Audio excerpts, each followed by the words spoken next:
My name is Marina Carter. I am 32 years old. Last Christmas Eve, my sister-in-law raised her glass, smiled sweetly, and spilled red wine down my white dress, while my parents told me to stay quiet. That night I walked away humiliated, but by New Year's I held the documents, the trust, and the final signature that would decide whether her family stood tall or lost everything. This isn't just a holiday story. It's about what happens when humiliation meets proof, and silence finally runs out. The air inside Tara on Christmas Eve was warm with the scent of pine garlands and garlic drifting from the kitchen. Strings of golden lights ran along the windows, and families clinked glasses while carols played softly in the background. I had chosen a white wool dress that morning, a rare decision to wear something bright, hoping the night might carry a little peace. My parents, Eleanor and Charles, were already seated at a long table near the center of the room, and across from them sat my brother Nathan and his wife Bea. I pulled my coat tighter as I walked toward them, forcing a steady smile. My father nodded without words. My mother pressed her cheek to mine, the gesture cool and practiced. Nathan gave me a short glance, then looked away. Bea's eyes flicked over me, her lips curling in a smile that felt like a warning. We ordered drinks, the chatter rising around us, waiters balancing trays of champagne flutes. I lifted my glass, waiting for the familiar toast. Before I could take a sip, I felt the sudden shock of cold liquid soaking into my lap. Red wine spread across the white fabric, blooming dark and wide until it looked like a deliberate stain. My breath caught as I pressed my napkin against the dress, knowing it was already ruined. Bea's laugh cut through the room. "White was never your color," she said loud enough for half the table to hear. A cousin glanced over and then quickly looked away. I felt dozens of eyes, some curious, some entertained, all watching me shrink beneath the weight of her words. Nathan shifted uncomfortably, but said nothing. His hand twitched on the tablecloth as if he might reach out, yet he didn't. My mother's voice landed sharp and cold. "Don't make a scene, it's Christmas." My father adjusted his fork, his gaze fixed firmly on his plate. The humiliation burned hotter than the wine. For a split second, I imagined throwing my glass back at her, shouting across the table, demanding respect after years of silence. The impulse vanished as quickly as it came. I would not give them that satisfaction. My hand steadied, my jaw locked. I dabbed at the fabric once more, the red mark spreading despite my efforts. Around me, conversation picked up again, intentional, as if the entire table had decided to erase what just happened. Bea turned toward Nathan, her laugh sharp and brittle, claiming the last word. I placed my napkin back on the table and stood. The legs of my chair scraped lightly against the hardwood. No one stopped me. No one asked where I was going. I walked through the dining room, past the decorated tree in the corner, past the garland wrapped around the stairwell, out into the night air. The chill hit me instantly. Outside downtown, Austin buzzed with holiday cheer. Children tugged their parents toward a man selling roasted chestnuts on the corner. Bells rang from a church nearby. A group of carolers sang under a lamppost while couples hurried past in coats and scarves. The world glowed with festivity, yet my dress clung heavy and damp against my skin. I stood on the sidewalk, drawing in the cold air, letting it sharpen the sting into something harder. Inside that restaurant, they had stripped me of dignity, and no one had spoken for me. Out here, I felt the silence press in, but I also felt a calm resolve settling deeper than the shame. My back straightened, my breath slowed, and the anger that once felt like fire cooled into something stronger. It was clear now that this was not just another holiday slight. This was the last time I would walk away in silence. Something inside me had shifted, and before the new year arrived, they would understand that the girl they tried to humiliate had finally decided to stop playing her part. When I closed the apartment door behind me, the quiet pressed in so sharply it felt almost foreign. I peeled the damp wool dress from my skin, blotting at the red stain that had already set deep into the fabric. The more I rubbed, the more the color spread, a stubborn reminder of Bea's smirk. My hands trembled only once before I forced them steady. I wasn't going to let a ruined dress carry the weight of their cruelty. The buzz of my phone cut through the silence. A message from my mother glowed on the screen. "Family matters more than pride. Don't make a scene." I read it twice, each word slicing deeper than the last. She hadn't asked if I was all right. She hadn't condemned B's behavior.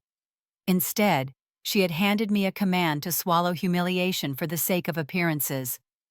My jaw tightened until it ached. I dropped the phone onto the counter and walked to the window. Outside, Austin shimmered with holiday lights, but the view felt distant, like it belonged to someone else's life. The glass reflected back a woman with wet hair stuck to her cheeks, a stain blooming across white fabric, and eyes that had grown too tired of pretending. I whispered to myself that enough was enough. A vibration rattled again. Against my better judgment, I picked the phone up. A notification from B's social feed. She had posted photos from the dinner.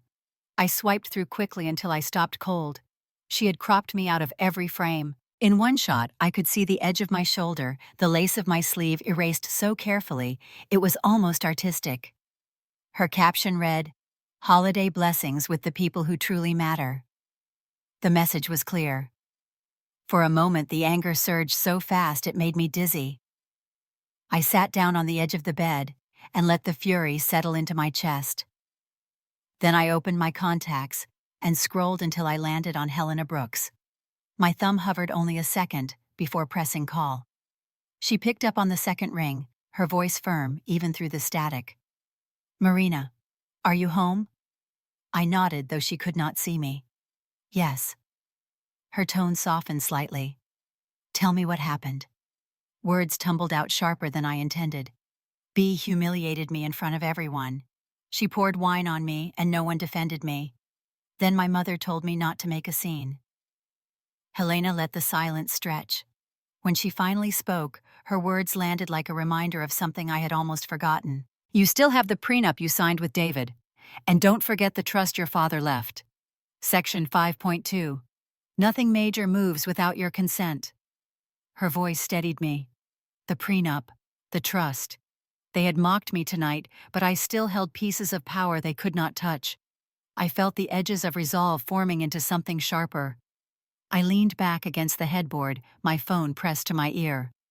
"What are you suggesting, Helena?" Her reply was measured but certain. "I am suggesting you stop letting them write the story. You have the tools. Use them." I ended the call and sat in the stillness of my bedroom. The stained dress lay crumpled on the floor like discarded evidence. My phone screen lit up again with more photos of B smiling as if nothing had happened. I did not open them. Instead, I turned the screen face down and closed my eyes. For the first time in years, I wasn't thinking about how to endure. I was thinking about how to respond. Outside, the faint sound of fireworks echoed early across the city. I knew that before the new year rang in, they would all remember the night, not as the one where B laughed at me, but as the night I stopped accepting silence. And I also knew there was one document in my drawer that could turn everything upside down if I chose to use it. I walked to the dresser and pulled open the bottom drawer, the one I had avoided for years. Inside was a leather folder, thick with contracts and bank statements I had filed away after my divorce. My hands lingered on the cool cover before I flipped it open. There it was, the prenuptial agreement I had signed with David when we married. The pages were still crisp, the signatures sharp. I ran my finger across the clause that had once felt like a burden, but now glowed like a shield. Separation of assets. Every dollar I had earned, every property I had purchased, every share I had invested, remained mine alone. Memories of those early fights with David came rushing back. He had called me cold, too practical for insisting on that prenup. He had signed it, reluctantly convinced he would never need to think about it again. I almost smiled at the irony. His betrayal had cut deep, but the document he once resented had become my fortress. I set the folder on the bed and called Helena again. She answered quickly, her voice calm and steady. "I found the prenup," I said, my voice sharper than I expected. "Good," she replied, "because it is still ironclad. Nothing that belongs to you can be touched. Not by him, not by anyone." I sat down, phone pressed against my ear. "Helena, they think I am powerless. They believe humiliation is enough to silence me." She paused for a moment. "They forget you are the co-trustee. Remember Section 5.2 in the Carter Trust Agreement. Major actions require independent consent. That means if they are bragging about some big deal, they need your signature too. I straightened, heart pounding harder. What deal? Helena's tone shifted, edged with warning. I overheard at a holiday reception. B's family has been boasting about closing a $25 million development project before the new year. They said it would change their fortunes, elevate their status. I did some checking. The trust your father created has a minority stake in the land tied to that project. Nothing closes without you. I stared at the folders, stunned at the weight it suddenly carried. $25 million. B had laughed at me over a glass of wine, and now her entire future rested on a signature she could never coerce. Helena lowered her voice. And there is something else. One of the lead investors is a man named Cole Maddox. He has a reputation in Austin real estate, charming, ambitious, dangerous when crossed. Rumors say he has been seen with B more than once, not just in meetings. If those whispers are true, there may be more at stake than money. I felt the sting of recognition. I had seen his name on articles about luxury high-rises downtown, his photo beside mayors at ribbon cuttings. Now the image of B leaning too close to a man like that burned in my mind. My stomach twisted, but not with jealousy, with clarity. Helena's voice steadied me again. Marina, you hold the card that can stop all of this. They do not know you are aware yet. Do not rush. Think about how you want to use it. When the call ended, I closed the folder and placed it carefully on the nightstand. Outside the window, the city glittered with holiday lights, unaware of the storm building in one small apartment. I touched the edge of the prenup, the paper cool and thin under my fingertips, yet powerful enough to dismantle their illusions. The humiliation at Terra was no longer just a wound. It was a spark. Now I had both the shield and the sword. And as the clock ticked toward the new year, I knew exactly where I needed to strike first. Day one began before the sun came up. I sat at my kitchen table with a mug of coffee and my laptop open to the bank's secure portal. David still had access as an authorized user on 2 of my cards, a remnant from the years when I thought partnership meant sharing everything. My fingers hovered only briefly before I clicked remove. The system confirmed his name erased from my account. I imagined the look on his face when his card was declined at whatever bar or boutique he wandered into that evening. The thought steadied me more than the caffeine. On the second day, I drafted a notice to the property manager of the high-rise downtown where B had been living rent-free under the Carter Trust. The unit had been leased through my signature as co-trustee. The paper was formal and precise, citing breach of terms and 30 days to vacate. I signed it, scanned it, and sent it off. It would land in her inbox before noon. She would read it while sipping her latte, never expecting the floor beneath her life to start cracking. Day 3, I stepped into Helena's office. Her assistant offered tea while Helena slid a folder across the desk. "We need to raise compliance concerns," she said. I nodded, flipping through the documents. The development project had environmental issues buried in the fine print. I signed the request for review, and within hours the file hit the desks of board members and regulators. Rumors of delays began to ripple, subtle, but enough to make investors hesitate. I left the office with the weight of power in my briefcase. By the 4th day, the rhythm felt natural. I moved through the city like a shadow, calm and deliberate. I gathered receipts, account statements, and photos showing B's careless spending. Designer handbags stacked in closets, luxury vacations paid from funds she could not possibly explain.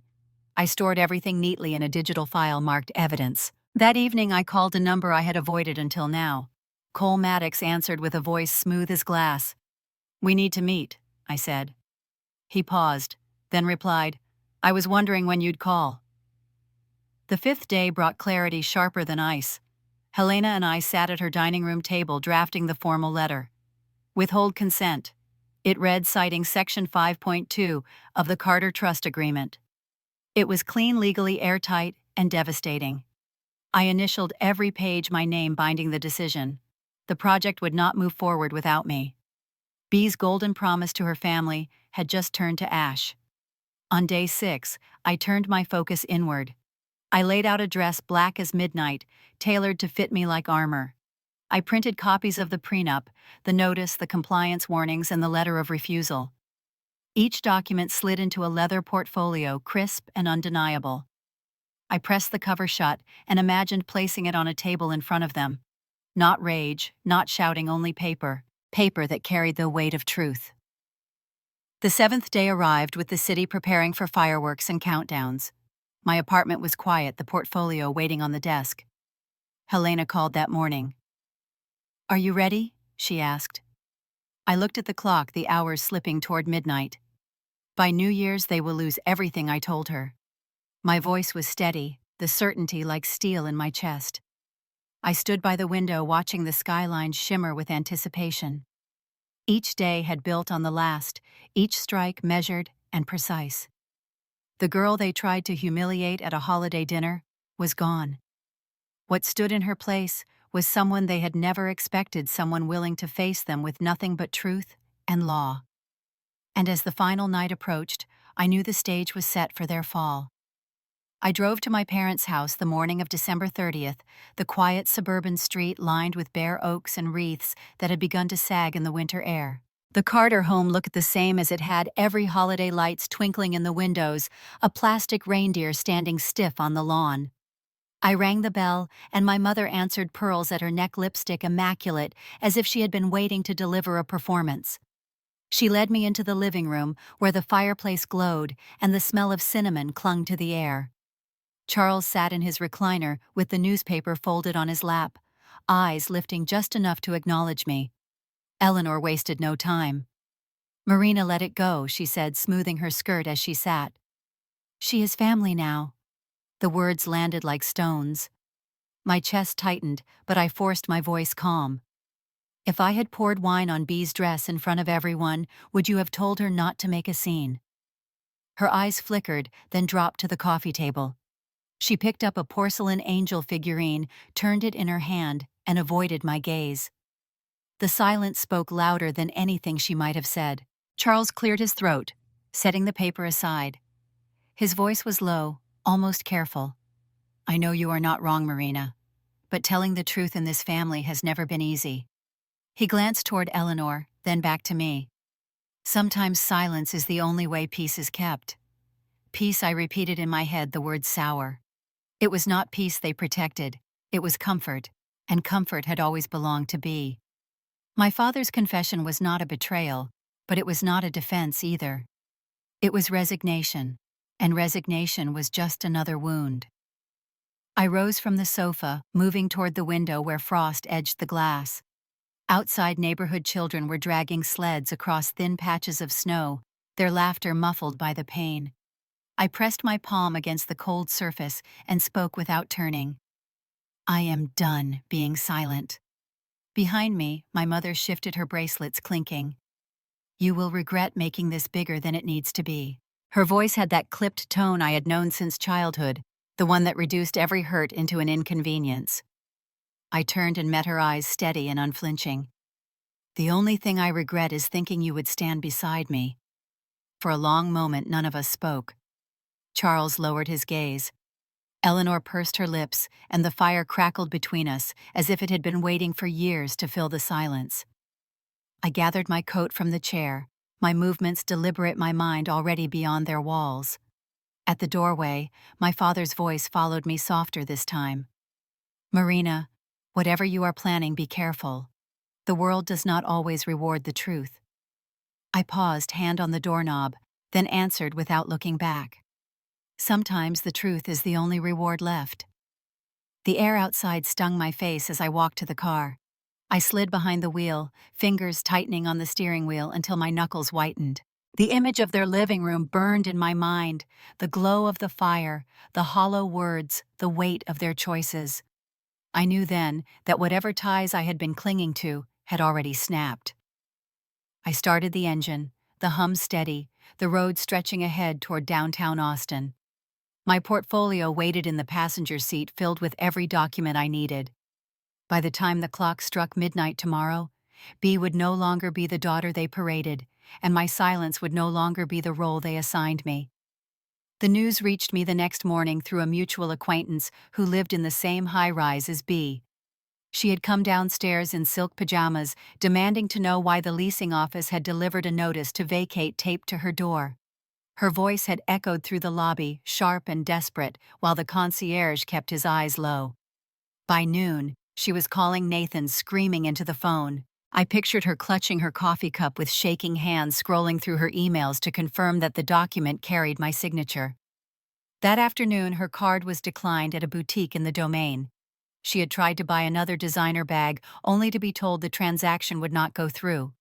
Witnesses said she turned red, fumbling for an explanation, and left empty-handed. David stood outside the store, waiting with his hands stuffed into his jacket pockets, unable to offer a solution. He had become what he always feared, a man with nothing to contribute. By evening, B's family tried to smooth over the cracks. At a dinner party, they bragged about the deal that was only days away from closing a project they claimed would put them in the same circle as the wealthiest families in Austin. Their words were louder than their confidence, a performance meant to cover the panic swelling beneath. I heard about it through a colleague who had attended. "Marina," he said, "they act like the papers are already signed." I smiled, knowing they were boasting about a future that rested on my silence. I kept my own silence, but I did not stay still. Helena called with updates on compliance delays, and I listened with calm satisfaction. Each step tightened the net. Every email and signature placed them closer to the edge, without their knowledge. On the 30th, as the city buzzed with preparations for New Year's Eve, I received an unexpected message. Cole Maddox wanted to meet. We sat in the corner of a quiet bar off Congress Avenue, the hum of traffic outside mixing with the low jazz playing from hidden speakers. He was taller than I remembered from photographs, his suit cut sharp, his presence confident yet edged with weariness. He wasted no time. B and I had a relationship, he admitted, his glass untouched before him. It ended months ago, but she kept reaching out when she thought she needed leverage. His eyes met mine, steady, almost apologetic. She told me lies, and I believed them for longer than I should have. I let him speak, listening without giving away my thoughts. He leaned forward, lowering his voice. "I know about the project, and I know she is banking everything on it. If this goes public, if her name is tied to me, the fallout will be severe. But I am not here to protect her. If you need me to testify or provide evidence, I will." The weight of his words settled between us. For the first time, someone from her side was offering to stand against her. I studied him carefully, searching for signs of manipulation, but his expression was raw, his tone unpolished. Whatever game B had played, she had lost her grip on him. I thanked him and slid my portfolio closer to my side, the edges of the documents pressing against my arm like reassurance. He lifted his glass finally and said quietly, "She thinks she is untouchable. Maybe it is time someone proved her wrong." When I left the bar, the night air was cool, the streetlights casting long shadows on the pavement. Fireworks were already being tested somewhere across the river, faint bursts of color lighting the sky. I walked to my car with calm steps, the echo of Cole's words steady in my mind. B had lost her credit, her home, her allies, and now the man she once used for power. She did not know it yet, but the final blow was waiting. Tomorrow night, under chandeliers and champagne toasts, the truth would arrive, and there would be no way to hide. The ballroom of the Driscoll gleamed like a stage set, crystal chandeliers blazing against polished marble floors.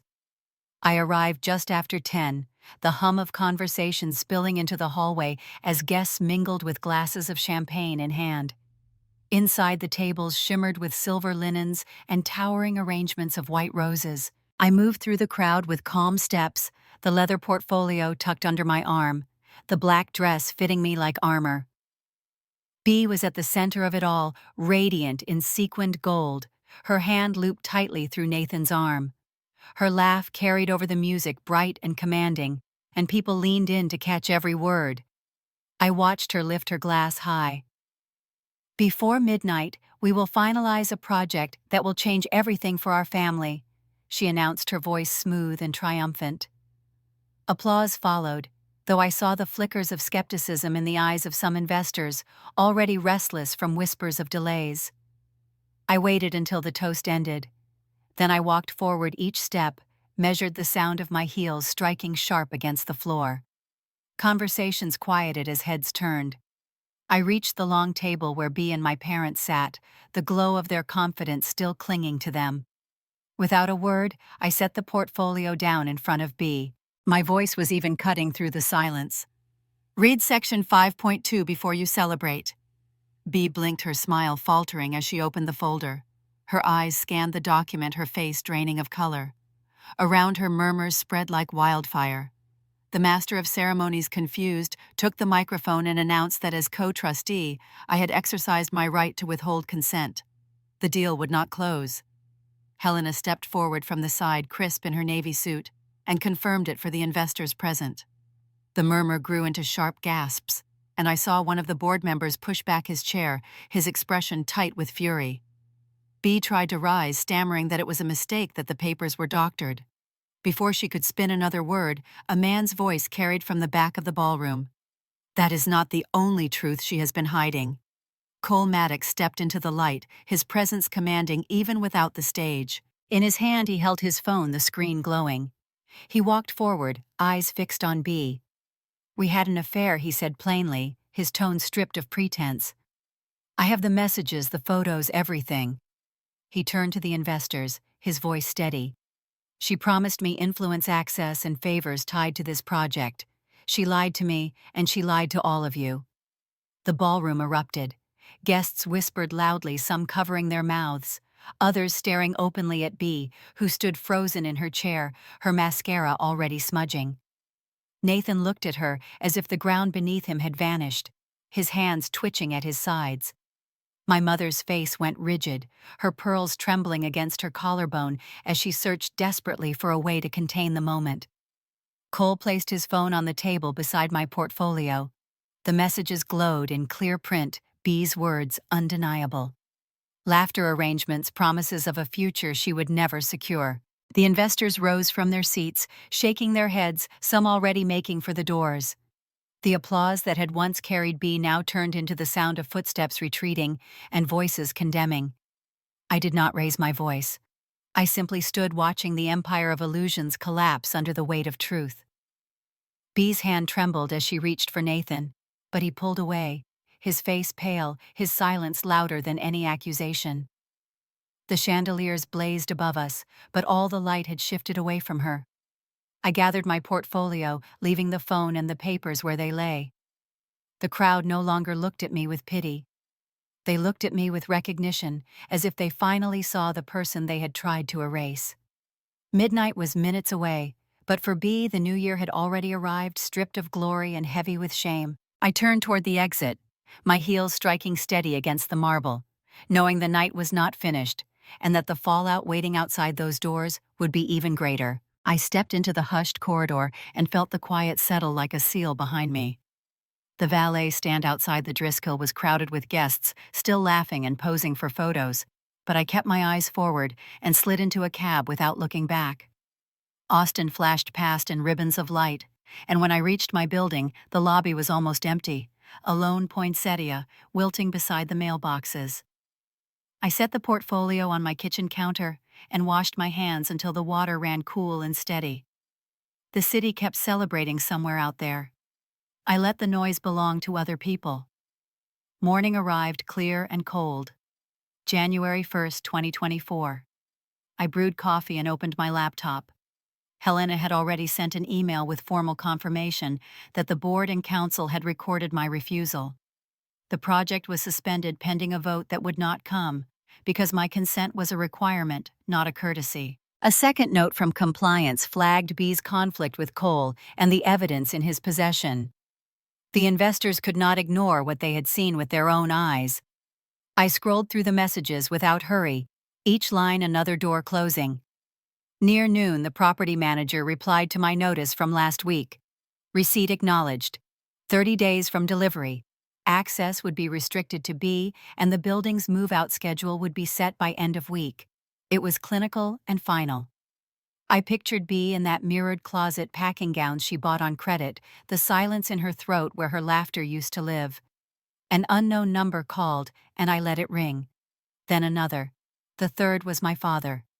I answered and listened to the quiet before his voice found its way. He said they were at home. He said my mother was resting. He said he was proud of me for telling the truth without cruelty. The words were careful and plain, but they landed like a blanket over a winter chair, simple and warm. I told him I was fine and that I hoped he would eat something. We hung up without promises, and it felt right. I drove over in the afternoon. The front door was unlocked. The tree in the living room still glowed, though daylight dulled it to a soft green. Eleanor sat on the sofa with a glass of water between her hands. Her eyes were red-edged and very quiet. She looked up once, and whatever speech she had prepared dissolved on her tongue. There was no lecture about family, no order to keep the peace. Only a woman who finally understood that the cost of her comfort had been my voice. Charles stood from his chair and met me halfway across the room. He did not try to fix anything. He did not ask for explanations. He only nodded, and in that small motion, I felt the apology he could never shape into sentences.